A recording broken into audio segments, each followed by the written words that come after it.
Ibrahim est vendeur de poulet au marché d'Adjamé. Tous les soirs, après ses activités, il se rend à l'EPP Nord 2 des deux plateaux dans la commune de Cocody où il suit des cours d'alphabétisation. Aujourd'hui, on a un cours de conjugaison. On va parler des verbes du premier et du deuxième groupe. N'ayant jamais été scolarisé et conscient de l'importance de la lecture et des chiffres pour son domaine d'activité, Ibrahim s'est inscrit au cours d'alphabétisation depuis 5 ans. Aujourd'hui, en classe de CM1, il allie courage et détermination pour faire face à cette nouvelle vie. Je me débrouille mieux, plus qu'avant. Voilà, pour faire les comptes, tout ça, il faut savoir lire un peu, pour faire tes activités pour toi-même. C'est pour ça que moi j'ai pris décision pour venir faire les cours des soirs. Comme lui, elles sont nombreuses ces personnes qui n'ont jamais franchi les murs d'une école ou du moins qui l'ont abandonnée. Des jeunes déscolarisés et non scolarisés qui ont décidé de revenir sur les bancs dans les salles de classe pour apprendre à lire et à écrire. C'est le cas de Cissé. Âgé de plus de 50 ans, il a tourné le dos à la honte et au regard des autres pour s'inscrire au cours d'alphabétisation. Malheureusement, à l'époque, nous, on n'a pas été à l'école. Donc aujourd'hui, on voit l'importance de l'école. Donc après les renseignements, j'ai trouvé que vraiment on donne des cours ici, il n'y a pas d'âge.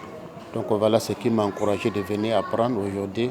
Vraiment, je suis tout satisfait d'être avec mes enfants ici. Les cours d'alphabétisation. Ces cours sont dispensés aux personnes adultes qui n'ont pas été scolarisées durant leur enfance et qui décident d'apprendre à lire et à écrire. Ces cours vont du niveau 1 au niveau 3, c'est-à-dire du CP1 au CM2. Le premier trait, comme ça. Tout le monde voit? Après, on fait un rond. Après, on fait la queue.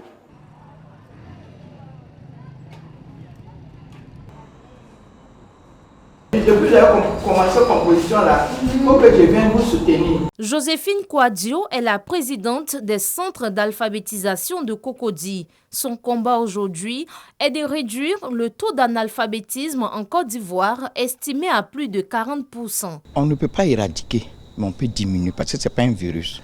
Je suis satisfait d'autant plus que quand on nous parle du pourcentage du CP, nos élèves sont dedans. Du BPC, nos élèves sont dedans. BAC, nos élèves sont dedans. En 2020, les cours d'alphabétisation ont enregistré pour le concours d'entrée en 6e CEP un taux de réussite national de 87,5% et en 2021, un taux de 50,97%. Après ces cours d'alphabétisation, ces élèves admis au CEP poursuivent en cours UNESCO, des cours qui vont de la 6e à la terminale. Donc, regardez bien la première forme. La première forme, c'est le simple pass. Est-ce que c'est ce que nous devons choisir? L'Adju est couturier de profession. Les cours d'alphabétisation lui ont permis d'obtenir son CEP avec 162 points. Aujourd'hui inscrit au cours UNESCO, il est le meilleur de sa classe. Quelqu'un t'écrit, puis te dit non que je vais t'aimer, tu ne sais pas écrire, tu ne sais pas lire. Vous voyez, c'est compliqué. Au moins quand tu sais lire, tu sais écrire, tu t'en sors facilement. Les cours UNESCO, en passant par l'alphabétisation, sont à l'initiative des clubs et associations regroupés au sein de la FIACU, Fédération ivoirienne des associations et clubs pour l'UNESCO. Ils sont au nombre de 181 en Côte d'Ivoire. Leur objectif est de contribuer à la réduction du taux d'analphabétisme. Nous faisons beaucoup pour la population parce que plus de 40 000 apprenants que nous formons par an, c'est vraiment pas facile. Et nous rentrons dans le cadre de la scolarisation obligatoire de Madame le ministre de l'Éducation nationale.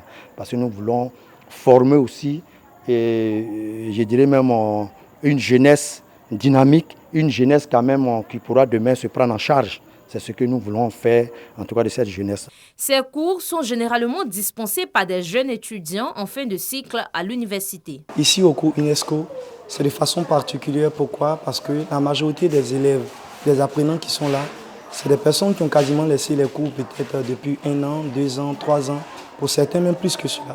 Alors dans un premier temps, ce que nous privilégions, c'est le respect envers les élèves.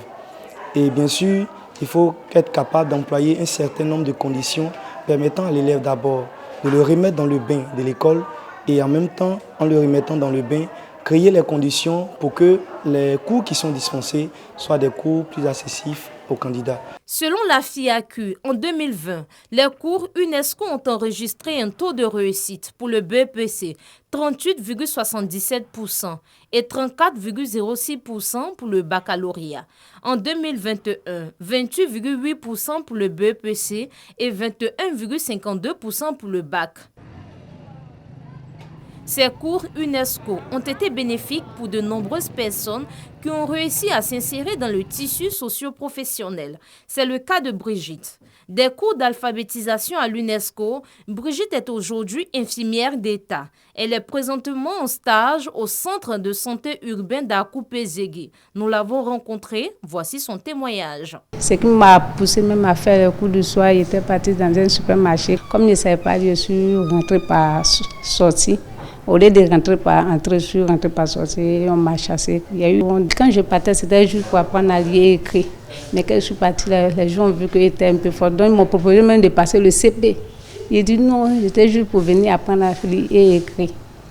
Et on dit non, il faut faire. Donc la maman a déposé mes dossiers. Première année de bac, ça n'a pas marché. Deuxième année, ça a marché et il y a eu le bac D.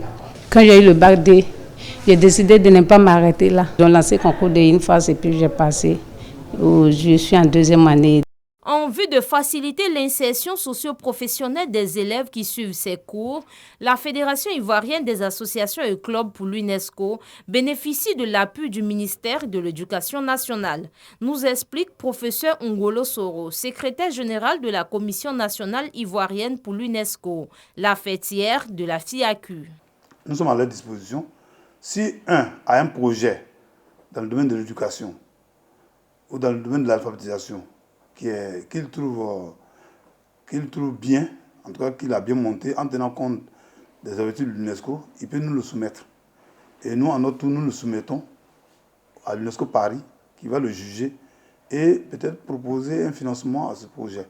L'objectif du ministère de l'Éducation nationale et de l'alphabétisation est de réduire dans les 5 prochaines années le taux d'analphabétisme en encourageant la scolarisation des jeunes filles en Côte d'Ivoire.